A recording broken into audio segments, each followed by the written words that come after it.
Chelsea, if you could tell me a little bit about your introduction to the wrestling business and the initial obstacles and adversities you first encountered.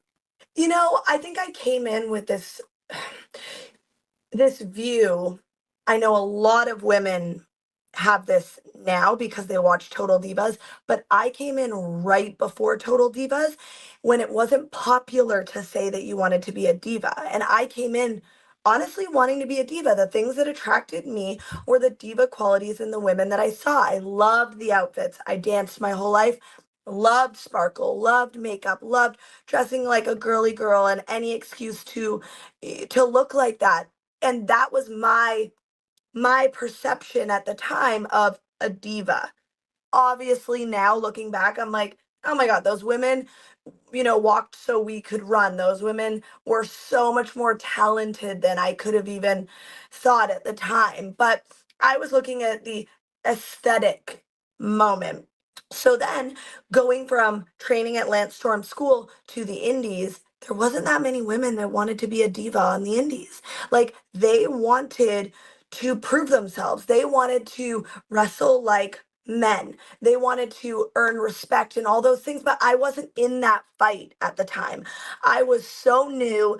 I was so young. I was so delusional. So I was put through the ringer for those first 2 years. I mean, at least the first 2 years, because I was going against what they all wanted, but I didn't even know it. Nobody was telling me that. Nobody was saying what you want is setting us back. Of course, I was privy to it after a couple of years of, oh shit, like I'm like, I don't need to fight to look like a girl, and like I can do all that while fighting the fight of let's get more TV time, let's main event shows, let's just have this be supporting wrestling, not supporting women's wrestling. Do you know what I mean? Like, I do. let's just fight for the equality that is women in sports. And so I had a lot of shows where like they beat the shit out of me. Right, And now right. I get it. Now Yeah. I get it. I understand. Do I support that? No. Will I ever do that to my coworkers that are, coming up and just trying to figure out where they fit in? No. I'm obviously setting a new tone for the locker room, especially in WWE. But on the indies, maybe I needed to be kind of thrown around the ring a little bit to learn. So that was my first intro into wrestling, where I did face a little bit of a speed bump, but like I feel like it just added to my story. Absolutely. It's funny because when we go through those things, you get into wrestling, you think if you're a fan, and you're suddenly bewildered because you Yeah. don't know anything and you don't understand why people are mad at you. But it builds. If you don't quit and you don't go away and you just tough it through, look at you. You're proof that great things happen. Period. And you learn. You just Yeah. as you go, you learn, and those building blocks of all the stuff you go through. They add to your character. They add to your story. And a lot of times people are like, "Oh, what would you tell your younger self?" Well, for me, it's really easy because it's like I stepped into that Storm Wrestling Academy ring and all those indie rings in 2014, and I said, I'm going to be a WWE diva. And now the funny thing is, now that I am a WWE diva, it really wasn't about getting to WWE, and it wasn't about being a diva. Now what makes me unique is that I all those stories that led me to being on this incredible WWE roster of strong women who every single woman brings something different to the table. We're not all the same. We're not all cut from the same cloth. Everyone is unique in a really, really fun way. And it was the journey to get there, to get on this amazing women's roster that I think the fans appreciate from me. And I never thought I'd be saying that 11 years later. Right. It's always funny to look back and you kind of feel like youth is wasted on the young sometimes because but you're right, that's part of it. That's Yeah. part of it. And I know your progression through the industry is so interesting because you talk about it took a minute to kind of get it for the light bulb to go off. But if you look at your at least national exposure, it seems like you and I mean this no showbiz bullshit here. This is you have a grip on character work and maximizing minutes from the hot mess to the your NXT run to being with Matt Cardona, your husband, in that dynamic and sort of the Elizabeth Randy Savage dynamic. Some of the greatest segments in independent wrestling history, I believe, in like the match made in heaven kind of parody deal. And then now with the green regime and head of state and sort of, for lack of a better term, like the Karen of WWE. Can you talk about when the light bulb went off for you as far as like, it's important to be somebody, whether I have a match or not, that people remember me for my character? So, of course, I got into wrestling at 2014.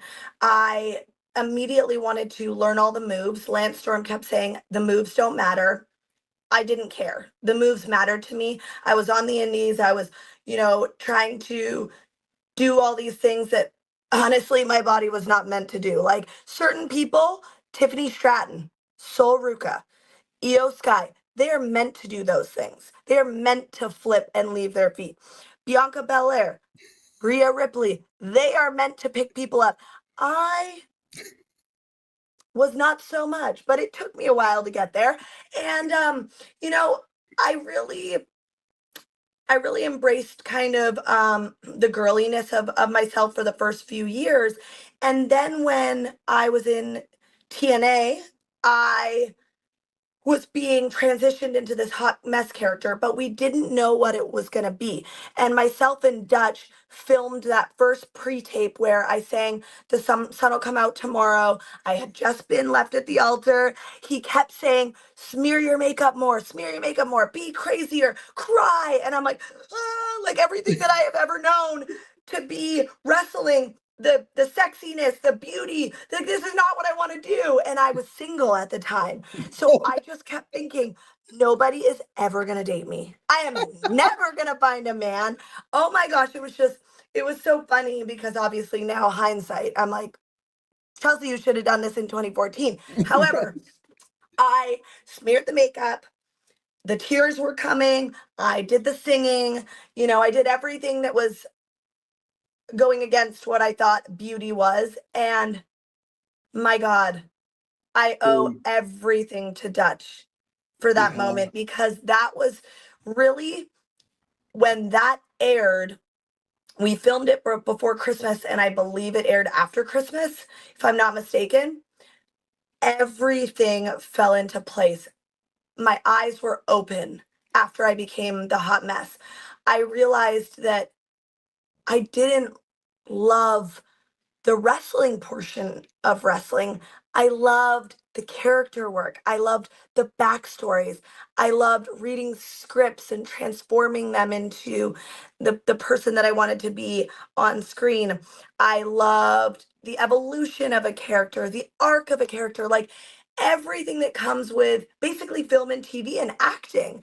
But I didn't know that when I was getting into wrestling, because I just was so focused on all these other little aspects of it.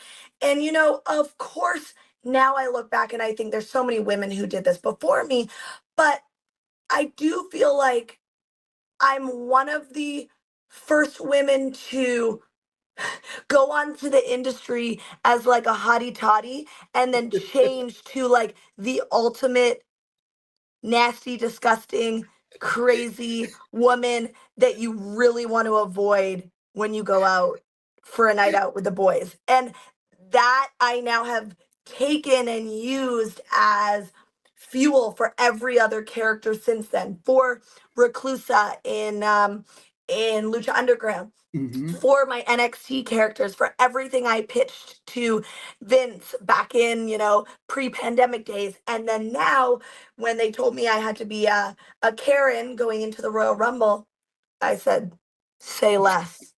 I'm Got on it. it. Now it's like, it's not about what moves I'm going to do. I never think about what moves I'm going to do. Those will come. We'll figure them out organically. But it's just about the package that I, Chelsea Green, can bring to TV to make the audience feel something. Hate, love, comical relief, a little bit of drama, whatever it is. And then, of course, now having Alba and Piper on my team, I love to do that with them too, brainstorming as a team and, sending them different like ideas and asking them to wear the suits. And all of it is so fun to me now because I understand it. Yeah. It's because right when you see it, you know what it is. That's what makes a beautiful wrestling character and gimmick. You don't have to say a thing. We know. We see a picture of the three of you. We know how to feel. We know how to react. That's what I want. It makes my life easier. When I walk out there, I want you to feel something, anything. Please just don't give me silence. the ultimate, yeah, the deadly dead air. Yeah, it's Yes. anything but. Um, Yes. I know that you've always been a go-getter. You've always taken calculated risks. It seems from the outside looking in, absolutely fearless. I mean, I remember from the hot mess character it takes to do the CHARLIZE THERON in the movie Monster where she played Eileen Wuornos, and it takes a lot to be beautiful and smear it up. Are you like CHARLIZE? No, I am, because everyone asks me what my ideal character would be, and that's her. Yeah, there it That is is. her, the monster character, and like the way that she went from the most beautiful woman in the world to that character is like just cinematic gold. Yep. Thank you for saying that.